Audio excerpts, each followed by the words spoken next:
Assalamualaikum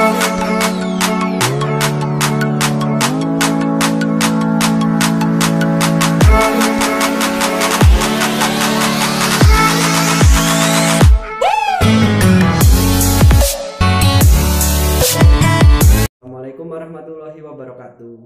Selamat pagi teman-teman. Di sini saya akan menyampaikan materi IPA menggunakan media interaktif. Mari kita lihat videonya. Siklus air atau siklus hidrologi adalah siklus air yang tidak pernah berhenti dari atmosfer ke bumi dan kembali lagi ke atmosfer melalui proses kondensasi, presipitasi, evaporasi, dan transpirasi. Pemanasan air laut oleh sinar matahari merupakan kunci proses siklus hidrologi. Dapat berjalan secara terus-menerus, air berevaporasi kemudian jatuh sebagai presipitasi dalam bentuk hujan salju dan hujan gerimis atau hujan kabut. Pada perjalanannya, beberapa presipitasi dapat berevaporasi kembali ke atas atau langsung jatuh yang kemudian ditersepsi oleh tanaman sebelum mencapai tanah. Setelah mencapai tanah, siklus hidrologi terus bergerak secara terus-menerus dalam 3 cara yang berbeda. Yang pertama, evaporasi atau transpirasi. Air yang ada di laut, daratan, sungai, tanaman, dan sebagainya menguap ke angkasa atau atmosfer dan menjadi awan. Pada keadaan jenuh, uap air atau awan itu akan menjadi bintik-bintik air yang selanjutnya akan turun presipitasi dalam bentuk hujan salju, hujan es, atau hujan gerimis. Yang kedua, infiltrasi atau perkolasi ke dalam tanah. Air bergerak ke dalam tanah melalui celah-celah dan pori-pori tanah dan bantuan menuju muka air tanah.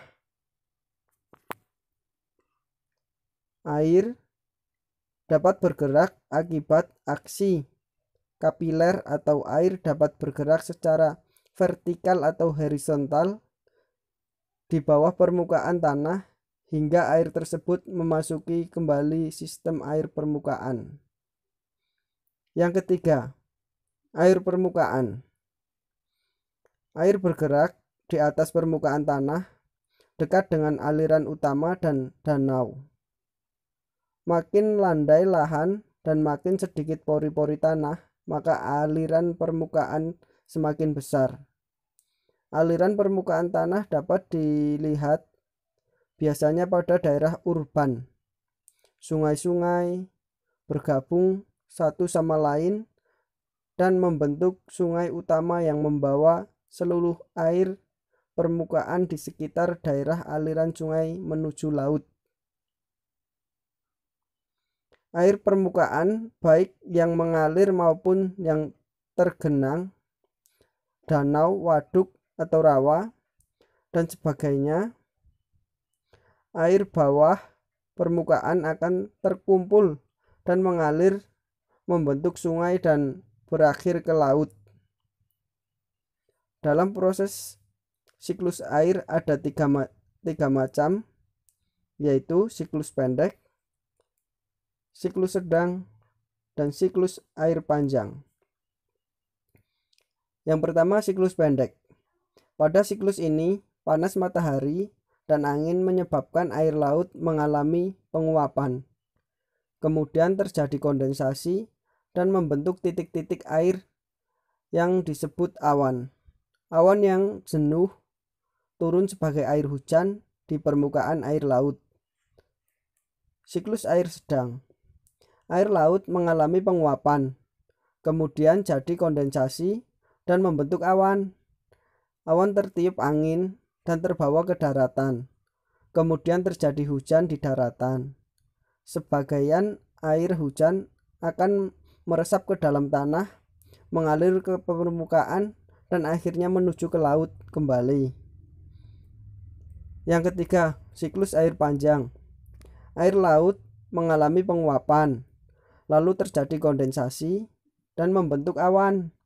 Awan ini terbawa ke daratan dan terjadi hujan berupa hujan salju, es, salju dan es kemudian mengendap di permukaan tanah, dan pada musim semi mulai mencair. Air tersebut kemudian sebagian akan meresap ke dalam tanah dan sebagian lagi mengalir ke permukaan tanah dan akhirnya menuju ke laut.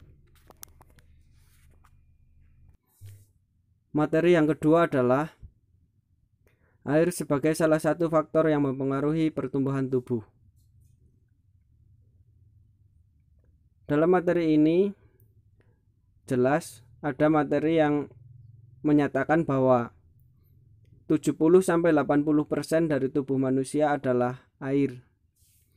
Jadi dapat disimpulkan bahwa air itu adalah sumber utama atau faktor utama yang mempengaruhi pertumbuhan pada tubuh manusia.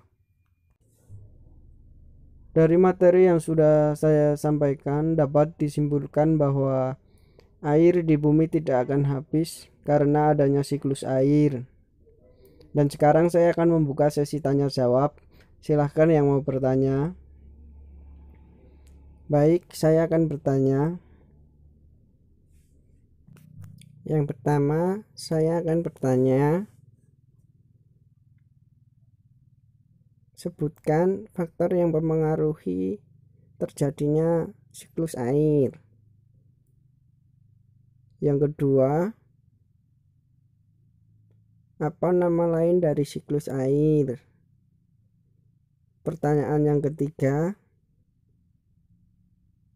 sebutkan proses-proses terjadinya siklus air.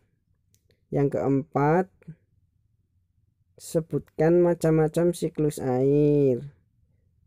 Terus yang kelima adalah pengertian siklus air. Baik, pertanyaan bisa diterima. Selanjutnya, apakah ada yang mau bertanya lagi? Saya tunggu ya.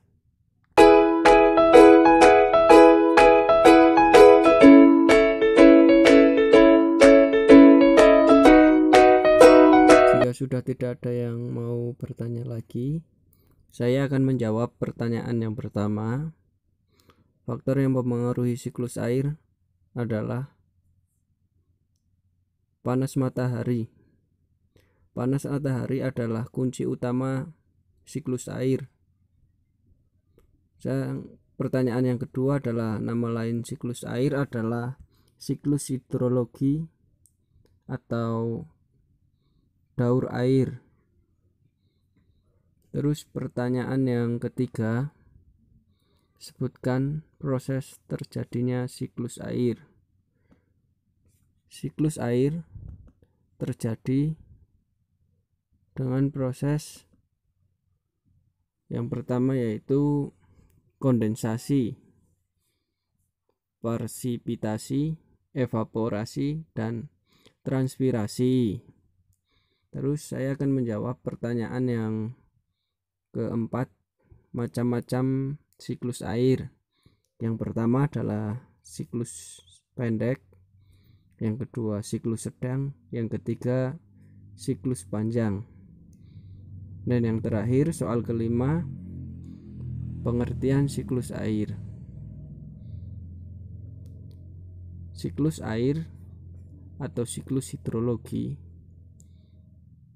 adalah proses perputaran air dari bumi ke atmosfer dan kembali lagi ke bumi melalui proses-proses siklus air tersebut. Mungkin itu saja yang bisa saya sampaikan. Semoga bisa menjawab pertanyaan dari teman-teman semua. Terima kasih telah menonton video pembelajaran yang saya buat. Semoga bermanfaat. Saya akhiri. Wassalamualaikum warahmatullahi wabarakatuh.